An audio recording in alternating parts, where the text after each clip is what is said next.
Welcome to Thursday, everybody. Jim and Sean here with you, talking soccer this afternoon. Sean, yesterday we found out some interesting things, but how close are we to knowing everything's going to, how each league is going to end? Because there's not that many games left to play. I would say we're pretty for the Premier League. For the championship, I think you're pretty close. I know those teams getting in. The third, the fifth and sixth. They'll think they have a chance, but I think Middlesbrough for the Premier League. Look at Arsenal's only 1 point behind, but City has a game in hand. And this Manchester City team, I just don't see them losing another game. They don't have the toughest schedule in the world. I think where it gets a little interesting is the European places below that. 3 through 7. Obviously, Brentford is kind of in it. With 50 points from 34 matches. I don't think they're close enough because Brighton is on 52 points, and they have 3 matches in hand on most of these teams. Only 1 on Manchester United, but Liverpool, Tottenham, and Villa. So Brighton can actually pass those teams if they win their matches in hand.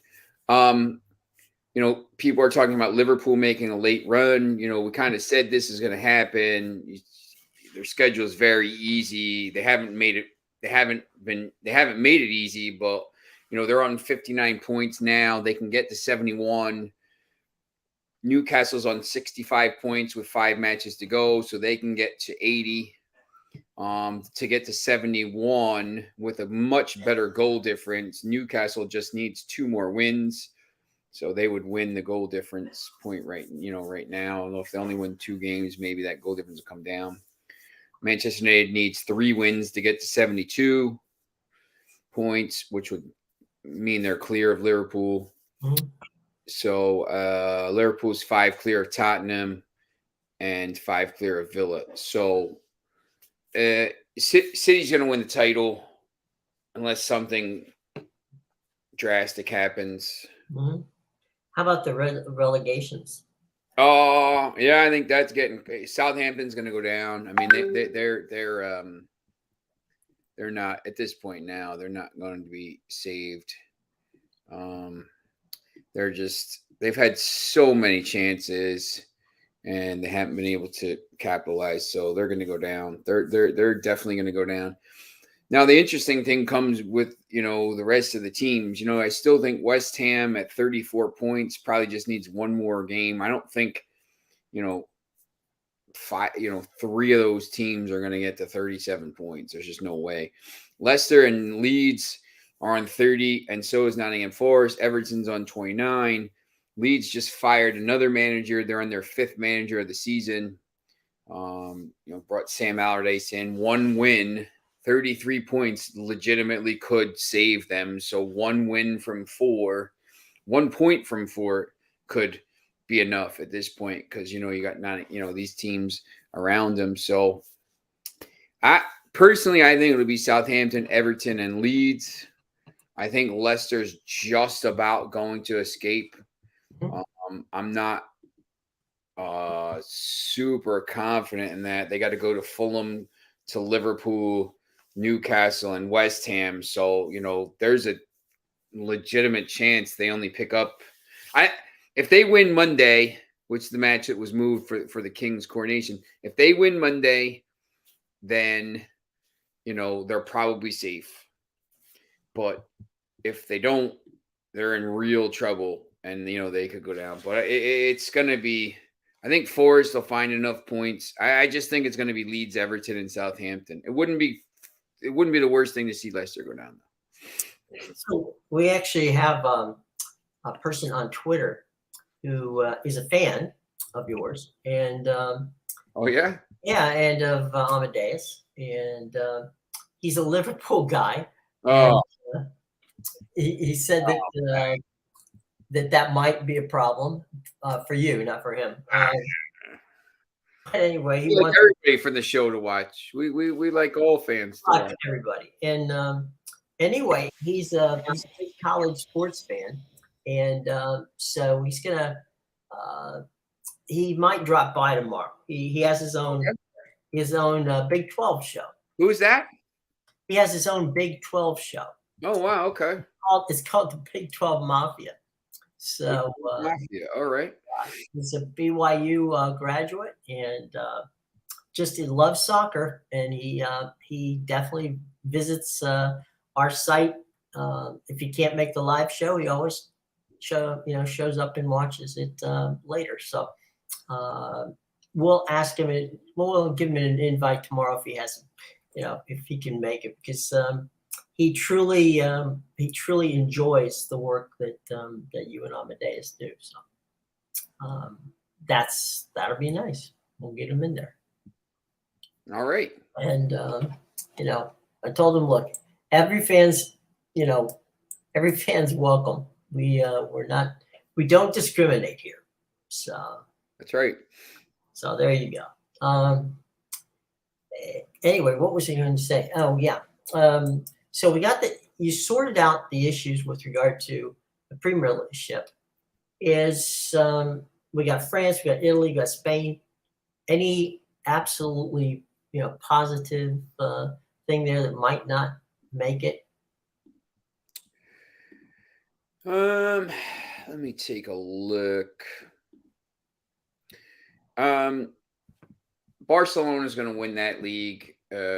Spain, I think that's pretty clear now. Now that Real Madrid is down to third behind Atletico Madrid, if Barcelona can win it, I think if they win the next match, they win the title. And deservingly in that league. The league hasn't been fantastic, to be honest, but Napoli's won the league long since ago. They just need 1 point to go. If they need 1 point in the next match. The Champions League races there is where it's interesting. Lazio, Juventus, Inter, Atalanta, Milan, and Roma. So that could be very interesting. Germany is still up for grabs. No one in the world thinks Bayern Munich is not going to win it. There's only 4 matches to go. Bayern has to play. Who do they play this weekend? Werder Bremen away, Schalke at home, Leipzig away, Cologne. Leipzig at home. Sorry, Cologne away. So it could be some twists and turns, but I think they already blew it. Dortmund, they had the chance to win the title, and now Jude Bellingham is going to be sold. It's basically already done deal. So there's that. PSG's only up by 5 points, and they're in the process of imploding. Messi, Neymar, the fans are rioting in front of their houses. Lens is only 1 point back of Marseille. So, once again, PSG, all they need to do is basically win, a couple games. So, they're not going to bottle it at this point. They got Troy, Ajaccio, Auxerre, Strasbourg, and Clermont Foot. They'll win a couple of those, 3 of those. And they could win all 5, but yeah, they're a mess. That team, I think that project is maybe in the death throes here. Maybe they need to, instead of maybe just build a wall around Paris and keep the Parisian players in, because there was a Parisian 11 that was out there today, and I mean that would fight for any Champions League. I mean they bring the stars and the big names in, and it's not always the way to go. Sometimes one of the things I've been reading in the French press was that they think that there's not enough French players involved. And I'm thinking, how many more French players could you get involved? It's interesting. I mean, I think what they're saying is, get rid of Neymar and Messi. But, Right. I mean, when you look at now, I mean, Marquinhos Brazilian, Verratti Italian, Mhm. Neymar from Brazil, Hakimi from Morocco, Ramos from Spain, Rico, Messi, Danilo Pereira, Nuno Mendes, Vitinha, Renato Sanchez. I mean, you just go up and down the lineup. I mean, really, there's not, Julian Draxler. I think they got away from some of that stuff. They were developing some very good players from there. But yeah, I mean, there's some French players in the squad. Kimpembe and obviously Kylian Mbappe, but he's not going to be there. I mean, he'll leave. But yeah, they kind of got away. They wanted to become a global club, which they have. But um, Bayern has been very successful from bringing the mostly German players in and building around a German core, and obviously Benfica and Porto. They bring players in from other places, but you supplement them. So Manchester United, when they were really good, I mean, really was just the countries of the the British Isles and Mhm. obviously Ireland. So, but yeah, I think there's a little bit of thing to that. I think some of that is just hitting out at Messi and Neymar. I mean, Neymar doesn't care. I mean, he's always injured, and you just kind of wasted. You wasted Mbappe's prime a little bit here. I mean, they've won some titles, but they've been to one Champions League final, so it's a little bit of a waste. So from that standpoint, it's they might just be chirping just to chirp. A little bit, yeah. But there is some, it's a mess. I mean, PSG's it is a mess. I mean, the fans are not happy, and Yeah, but you I know, don't think it's a mess because of the French players they have or don't have. no, I just, I mean, it's just a strange time now. I mean, nationalism and stuff like this, and all over the place, and just the French, France has been to three of the last five World Cup finals. They've been to the last two. They've won, one, and they've won the Nations League. They're the favorites to win the Euros next summer. And if it was an English team like that, I mean, I think they would and say there was one English team that dominated over everybody else, like PSG does there with all the money. Bayern Munich's a great example. When Bayern Munich was, good, they won the Champions League in 2013, and then they won all these titles. It was the German base, and the German team was good. So I think there's something to it. I think they need to get some more French players, but I just think they don't. They also need to not sign aging. These guys, Verratti's 30, Sergio Ramos 37, Neymar's 31, Messi's 35, Pereira's 31, Letelier's 32. That's, to me, Draxler's going to be 30 in September. That's more of a Marquinhos is going to be 29 in a couple weeks. And that, to me, is more of a problem than some of the other stuff. I mean, they just got old and they're just not talented enough. I mean, you could win the French league, but they didn't even win that last year. Right. So, it's just, there's been some problems brewing for a while there. And so, time marches on. There, you just have to. Sometimes you have to blow it up and start all over again. So, yeah, I think sometimes that's the best course of action. So all right, we got that going on. I'm sure you read that the investment group is willing to put, what is it, $1 billion into renovating Old Trafford and the area around it, if they can get back into the bidding for Man United. Yeah, I think at this point now it looks like it's I saw a text earlier from somebody. It looks like Qatar is pushing back and maybe taking the lead over the Sir Jim. A lot of that stuff last week was media. You got to read through stuff, but yeah, it needs investment. They need to you hear from Manchester City fans who complain about their the United Stadium and all this stuff. Well, it's be nice if we had our stadium given to us by the council after the Commonwealth Games that were held there, and you got this shiny new stadium that they're building. I mean, they've improved the campus and stuff around it, but look, I mean, it's you got your stadium handed to you, so it does need improvements though. But there's it's up against the Keys, and it's like I mean, there's certain places it can go, but they maybe have to knock some stuff down. But we'll see. I think it'll get done. I mean, whether or not the Bernabeu just redid their stadium instead of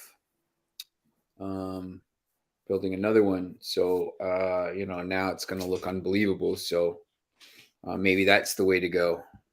Is you know that area very well. What's is there space around there that they could build? Like I mean, a lot of stuff here in the United States when you're building a stadium is nowadays anyway is built into what in essence is a retail and residential complex where you've got all kinds of things that you can do.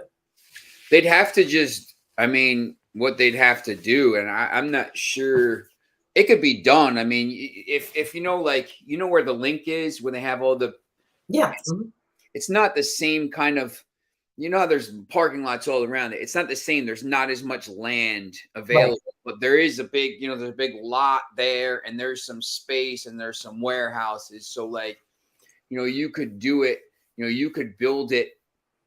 In that spot there, next to Old Trafford, kind of like who did that? Maybe Tottenham did that, and then tear down Old Trafford and make that a park. Where you park, or really, to be honest, I mean they should improve the services to it. The rail, the problem is there because they get the rail up against it and they always complain. So it's just limited. You can't really do much more where they're at. So, with it. So, yeah, I mean, it could be done. I mean, it would be, I don't know, maybe they have to move it a little bit further, or maybe they have to move it down the road a little bit. So there is some, there's some stuff. I mean, obviously if you get somebody that comes in that's worth, infinite amount of money, and then just can pull the amount of money it's going to take out of the ground tomorrow, just turn the pumps and the natural gas on a little bit more and pay for the stadium. There's certain things you could probably do. You could probably make it float on the Keys if you wanted to at that point. So yeah, I mean, I think there's some stuff that, there's some innovative stuff. The area is really cool. I mean, right across the bridge, right across the Keys there, I mean, there's all the hotels and like all the Media City is right there. So all the, the BBC and everything that moved up from London is right across the way. Mm-hmm. So there is some stuff like it could be really cool. Like at night when you're walking down there, all the lights, all the buildings are like, some are green and some are red and some are blue. It's really picturesque. So I think there's some places they could do it, but I think they're also limited as well. We've seen here in the States where, that's been a trend because it's good to have it's good to have an opportunity for things to do when you get to the stadium or on your way to the stadium or after you finish the game at the stadium. So that's kind of something that we've got over here. So there's that going at this point in time. So anyway, let's talk for a second about your Philadelphia 76ers. It's there's some good basketball being played here in the postseason. Yeah, I think so. I mean, that this is going to be, big game. I mean, they got blown out. If you had the Celtics minus 30, you were in shape. I think tonight is a huge game. LA Golden State. Yep. Golden State really needs to win the game. I mean, there's no if Golden State goes down 2-0 at home, the series is over. They're not coming back from that. Friday it's two huge games. Philly at Boston. They got the home court, so they got to take advantage of it. They didn't look great the other day, and that was with Brown benched for Boston, and then Denver at Phoenix. Like Phoenix has been terrible, so Phoenix and Chris Paul might not play. So right. If Chris Paul doesn't play, they're not winning the series anyway. So like they'll make that excuse. But maybe I don't know. Maybe Denver is the best team and left. I mean, to be honest, I mean you watch all these teams play, and the only one right now that you could say, wow, Denver maybe, and they were the best team in the East or the West all year, but you just have the feeling like at some point, they're going to Arsenal it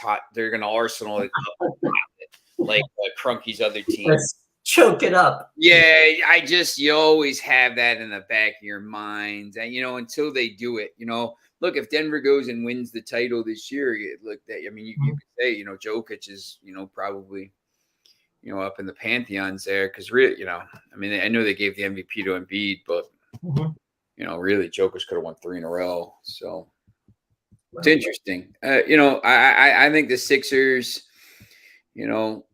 I'm not sure how healthy Embiid is. I think the Celtics, aren't going to play as badly.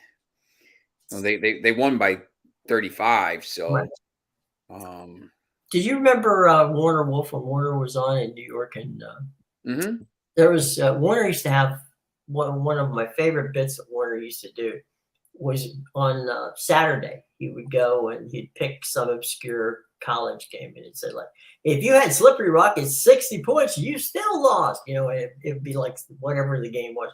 So it was funny because you reminded me a couple of minutes ago when you said, well, if you had 30 points, you still lost. I'm thinking, an homage to Warner, because Warner used to do that all the time. He would pick some ridiculously large amount of points, and the team would lose by it, but he would always go from that standpoint. It was always entertaining, Mr. Wolf. But it's been wild, and you want to, it's hard for me to root for the Lakers. I'm not a LeBron guy. I appreciate his ability, but he's been on so many teams in so many different situations by his own choosing. I don't know. It's hard for me to rally behind the Lakers. Yeah, I'm not a huge Lakers fan to begin with. I liked watching them when Kobe and Shaq was there, and whatever. They were playing the Sixers and the Nets back to back. But I'm not like in the tank for them. Yeah, nah. I'd rather at this point now. I'd rather see Denver come out of the West, and I'd rather see some new blood. At this point, I think that would be more interesting, to be honest. I think more people would enjoy it. Yeah. Let's talk for a quick second about the Kentucky Derby is a race into itself. It might be the only race that casual fans watch an entire year. The rest of the time, you can't drag them to watching horse racing. I know you and Josie have talked about this many times. What's the situation with, in your opinion, with horse racing now? Is it still there? Is it still something people are excited about, or is it something that just hardcore gamblers are involved in? I think, the TVG has brought it back a little bit. You see that the TVG and TVG2 channels, you can really just sit in your house and legalize gambling in a lot of these places has helped. You can sit in your house and watch, race after race after race. But, at the same time, it's also dangerous because there's race after race after race. But, we used to go to the track. I've been to Saratoga. I've been to the Preakness. I've been to all these races. The Florida Derby, I saw Holy Bull. So, I think it's it's in a weird spot. I mean, because really the Breeders' Cup is Well, yeah, that's the holy grail. Yeah. much bigger race, to be honest. I mean, and it's all time horses I was- racing. So, yeah, well, it's all day. I mean, the fight, usually the 5th and the 6th around then in November, and in Santa Anita or Del Mar in the warm weather. mhm. But I think, I mean, it's in pockets, but it's just it's like bowling. Like bowling used to be massive in the bowling and horse racing. To me, you see like the decline at the same time. I used to work at bowling alleys, so bowling used to be just massive in the 50s and the 60s, and horse racing was sport of kings. And well, Well, it's just you don't bowling's just there's no the leagues are dying, and to your point, all the way up into 1977, 78, maybe pushing it even into the early 80s. The top weekly show on the top weekly sports program watched on television was the Pro Bowlers Tour. It was on Saturday. It was on at 2 o'clock, and it was the lead in to college football, which would come on at 3 o'clock. And you would get that, every week that, people sat there and they knew 5 or 6 of the top bowlers at that time. And it just, it was there. It was, and to your point, it was basically baseball, horse racing, and bowling and that's boxing. huge. And then Those were the 4 sports. and that- what are, and you could argue right now the 4 sports that are like dying the quickest right now, and until baseball maybe made some changes, are baseball, Yeah. bowling, horse racing, and boxing. Right. Boxing has suffered because of UFC, but also just because of how poorly it's been run, Mhm. and just it's just not managed the same. I mean, I forget what it was. Oh, the boxing match it was like last week or the week before. Right. I forget who was fighting, but it was like $90 for the pay-per-view. I'm not paying $90. Like I have IPTV, but like I can't be bothered. Like imagine charging somebody $90 to watch some boxing match. Like I could go.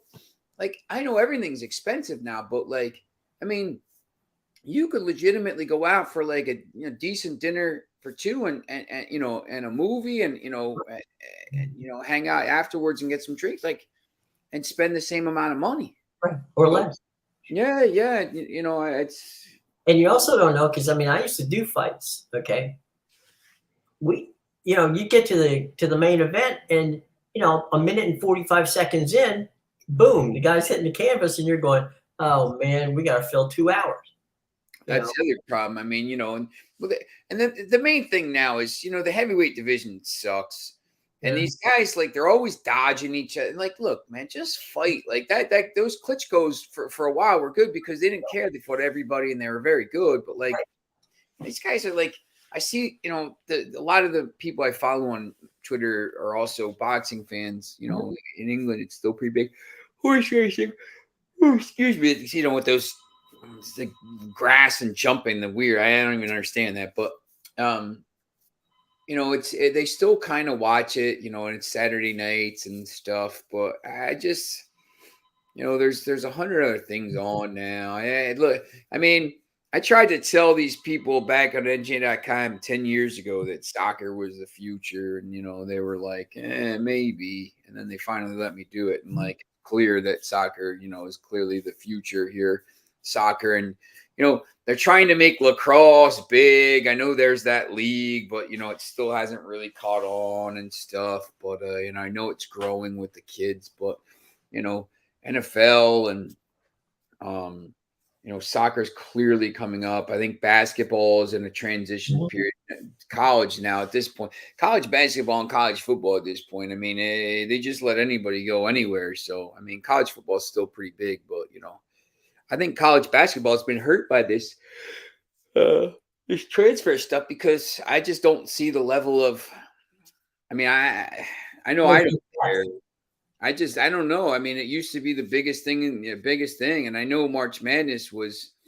I just didn't think March Madness was as big this year. So I know, I don't know. I mean, I don't know if that's just me or Well, I mean, there was, I think there's such parity, and to your point about, the transfer portal, right? San Diego State got to the transfer portal, and well, used the transfer portal to get to the Final Four. Now you can't be upset with them doing what is legally their ability to do it. But three of their starters started on other teams last year. yeah. So basically, it's almost like college has become free agents, after one season.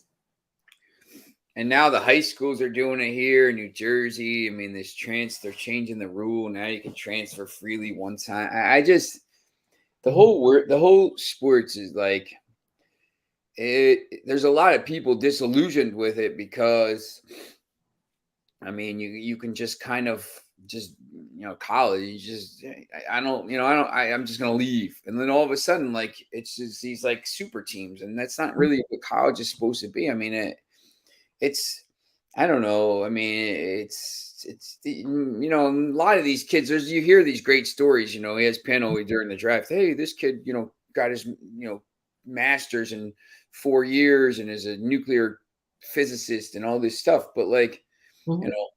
that's like one out of what. Hey, a lot of these guys take. Some of them don't graduate. Some of them come back and graduate. After they get their after they're in the pros for a while. I mean, it's a lot of them aren't there to do stuff. So I don't know. I mean, basketball. I mean, with this, with the you can leave after a year. It's just kind of been. I just don't follow it as much.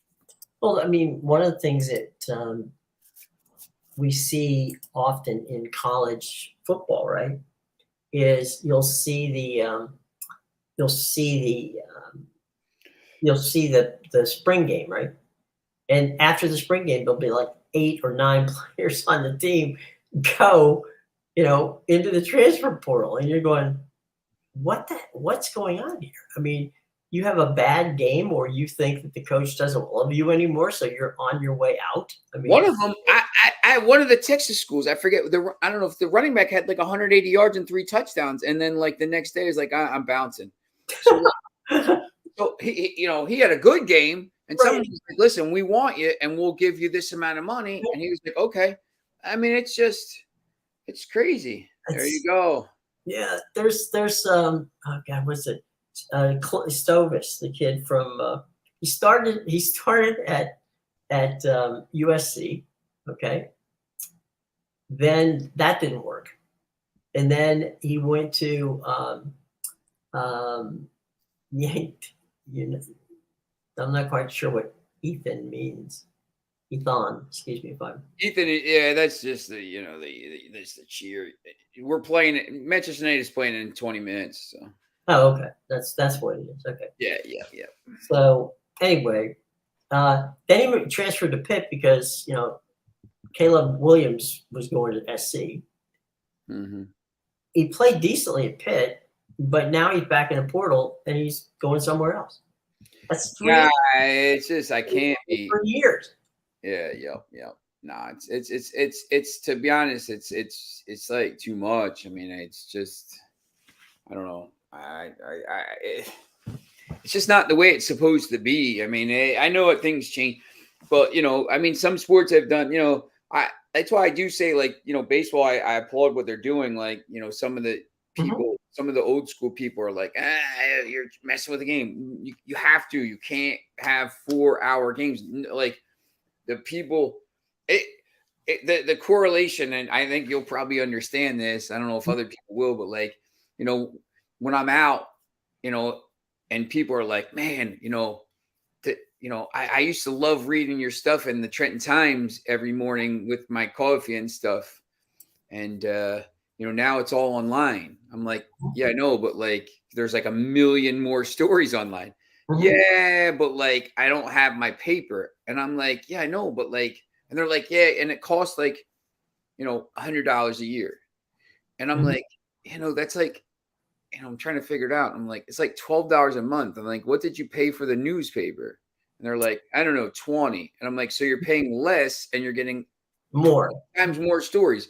But like they're like, it's my thing. I'm like, Look, I understand what you're saying because there's a tactileness. You like to hold something. yeah. But like you gotta change with the times. And like baseball is starting to like after so long resisting it because of the purists and all this stuff, they're starting to change. And like there's gonna be radical changes, I think, in the next 5 years.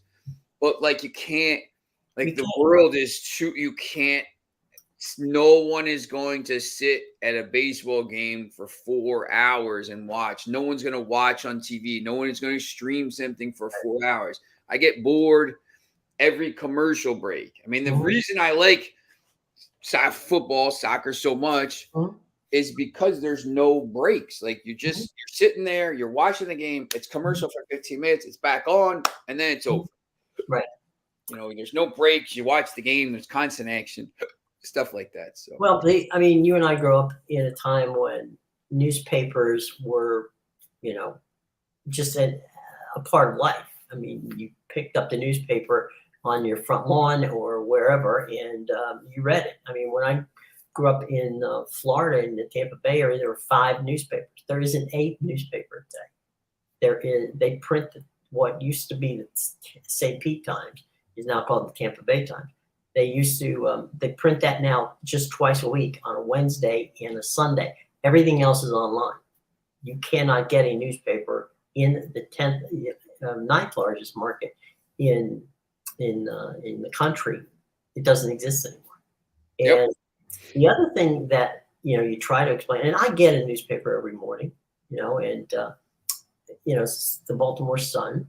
And we do that because we want to support, local journalism. I have not touched the newspaper, in God knows how many years, but it's just, I read everything else online because, and you know this from what you do, right? I know that people like long form journalism, okay, which is good. I mean, that's why The Athletic is successful. But you can do that online. You can still do it. But the thing that you get online is it's up to date. If I pick up the newspaper, it may not have a score from the West Coast. Okay. It's also, everything is old. Who won? Right. And you're recycling things that So. No, I know. And even, even like, some people have a problem with, some people like that, the athletic stuff. And now you see the Athletic is switching a little bit towards some of the shorter stuff. Sure. I mean, here's a perfect example. Cricket. The test matches used to last for 2 weeks. Right. Yeah. Matches and stuff. And you see, and then they have the 1-day international. What's the one that's the most prevalent now that people are kind of watching? The T20s, because why? It's over in under 3 hours. Right. 20 overs. It's more like a baseball game, which some people don't like because you're messing with the fabric. But once again, like nobody has time to sit there for 3 hours at this point. Everybody's working 2 jobs and blah, blah, blah. And, well, even from a standpoint of covering it, it's a pain in the neck. Yeah. Look, I mean, I go to these, you cover these high school games and, I don't have 3 hours to go sit at a baseball game right now. I try to tell. The other day I showed up in the 7th inning, got the game-winning hit on video, and looked like I was there the whole game, and wrote a great story about it. And everyone was like, "Man, what a great game! What a great story!" I'm like, "Yeah, no, it's a great game. I saw the game-winning hit. That's basically what I saw. I was watching it because it was on TV, right. But like, I just, it is what it is. Right. Let me run over the scoreboard real quick, and then we'll get out of here, so you can have some time to get ready for the Manchester United game. Top of the 8th inning, Nationals are beating the Cubbies 3-2. The Mets are losing to the Tigers 2-0. The Rays are looking to sweep the Buccos 2-0, and that game is in the bottom of the 6th. In the bottom of the fourth, the Angels, who couldn't score much at all against the Cardinals yesterday, seems to have it all going today. In the bottom of the fourth, it's the Angels 11, the Cardinals 2. Orioles 5. Surprise, big surprise. In the bottom of the second, Orioles 5 and the Royals 2. The Twins and the White Sox are scoreless at the bottom of the second inning, and 3:10 start for the Brewers. Rockies 3:57. Mariners in Oakland for the Athletics, and the Braves and the Marlins tonight. Well, I'm sorry, 4:10, and at 6:10 it's the Red Sox and the Blue Jays. So there's your scoreboard if you want to know what's going on in baseball today, up to date. And we know because we just said it, Sean just said it at the top of the hour, which is about a little over 15 minutes away. It's going to be Manchester United playing. So, yeah, big game. Big game. It's actually a bonus game for us. I don't think anybody in the world expects us to beat Brighton at Brighton. But if they actually do get a point or get 3 points out of it, they're at that point they're basically 2 wins away from staying, finishing top 4, and that would be massive. So it's a huge game, but I just compete. If they get a point, get something from the match. You get anything, yeah, I'll be thrilled. If they get 3 points, they'll jump back ahead of Newcastle. So, but the year is just finishing ahead of Liverpool. So that's the only thing that matters. Goal. All right, bud. We will see you tomorrow. Everybody else, see you tomorrow. Have a nice day. And for Sean, I'm Jim. Take care.